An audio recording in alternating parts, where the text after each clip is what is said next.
They say it takes 5 miles to turn around a battleship.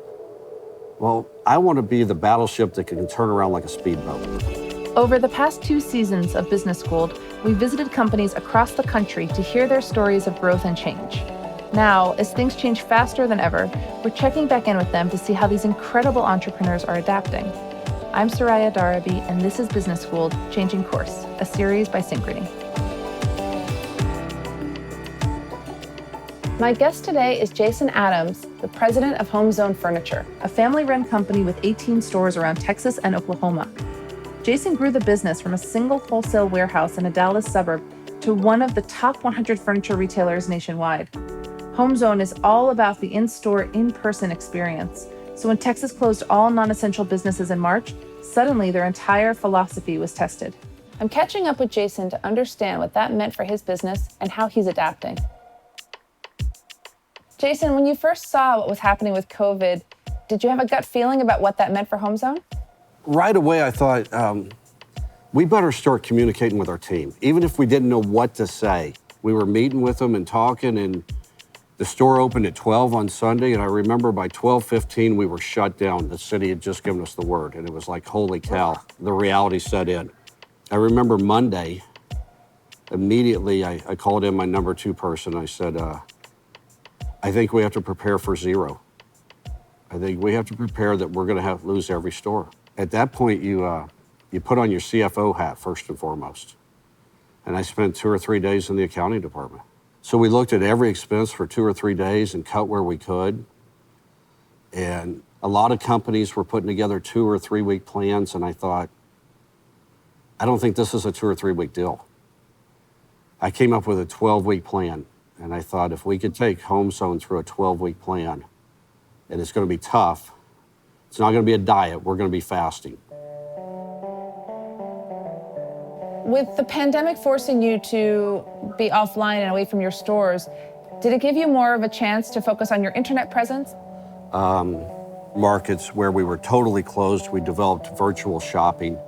So we would actually have customers call in on their FaceTime, and we would take them through the showroom. It was really cool. And so you get this experience like you were in the showroom. We would walk you around. We might open drawers on a dresser, and then we could lead you to the internet. We could actually put it in a cart for you in the internet, and then you could go complete the purchase. In fact, just to share with you little numbers, by May 31st, the internet had done more business than it had done all of 2019.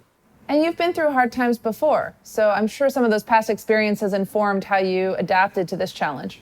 Yeah, I would say so. You know, we really opened kind of during the financial crisis. So I think what really helped us through this is we had kept that conservative nature. As you know, 2019 was a banner year. 2018, 2019 were just banner years for retail, for the stock market. And as difficult as it was, we really stayed on the sidelines. We didn't grow much. We built our new store, but we didn't go sign a lot of big leases.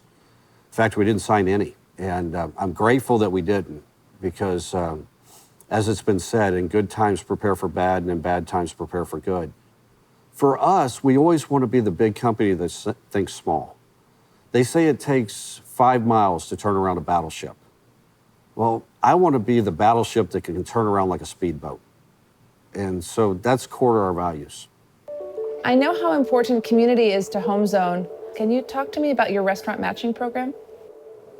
As you know, and as everyone knows by now, one of the industries that was just really devastated through this all was restaurants.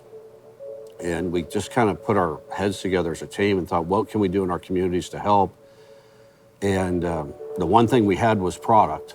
And so we thought, we came up with this program, we called it Food for Furniture. We thought if our customers would patronize these local restaurants, we would give them dollar for dollar credit toward a future furniture purchase. In fact, we capped it out at $1.5 million, and last week we closed the program. Whew. And the neat thing is, though, I tell you, a lot of customers thanked us for it, came in and bought, and didn't even use it.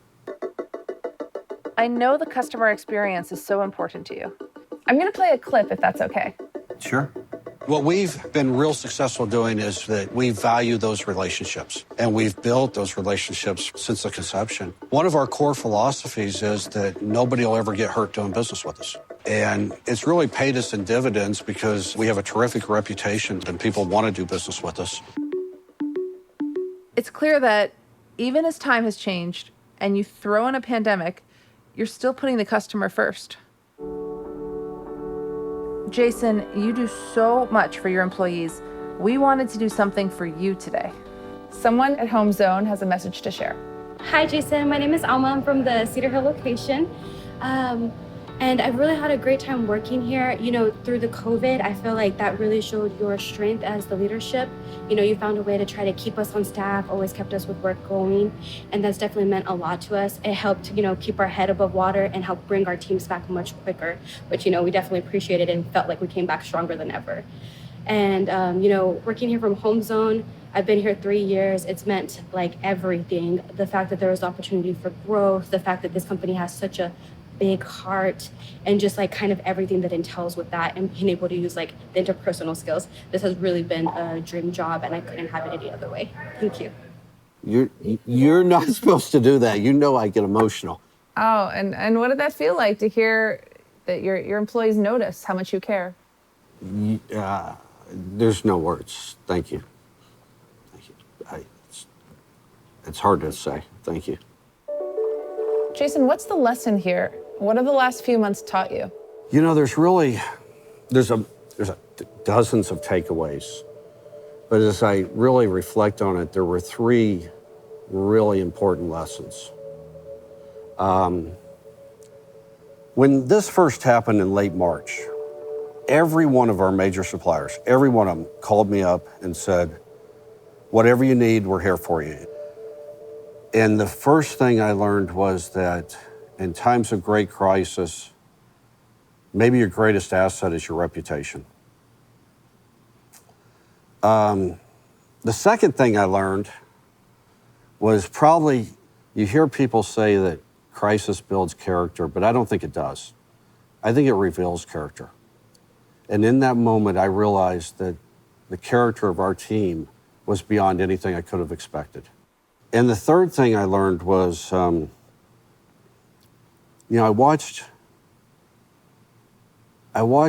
a lot of businesses close their doors and go home, and I didn't really understand that. You know, go to work every day. There's always something you can do. There's something you can do for your company. There's something you can do for your people. There's something you can do for your community. Don't give up. I want to know over the last few weeks some of your takeaways and some of the things that you've learned. I think I would echo a lot of what you just said, that it's really important to lean into your strengths. And for you, Jason, that's clearly community. Thank you. Thank you. Jason, I can't thank you enough for being here with us again. And I'm so pleased that things are going well for Home Zone in Texas. So really appreciate your time today. Oh, thank you. It's so good to see you. I'm glad things are good.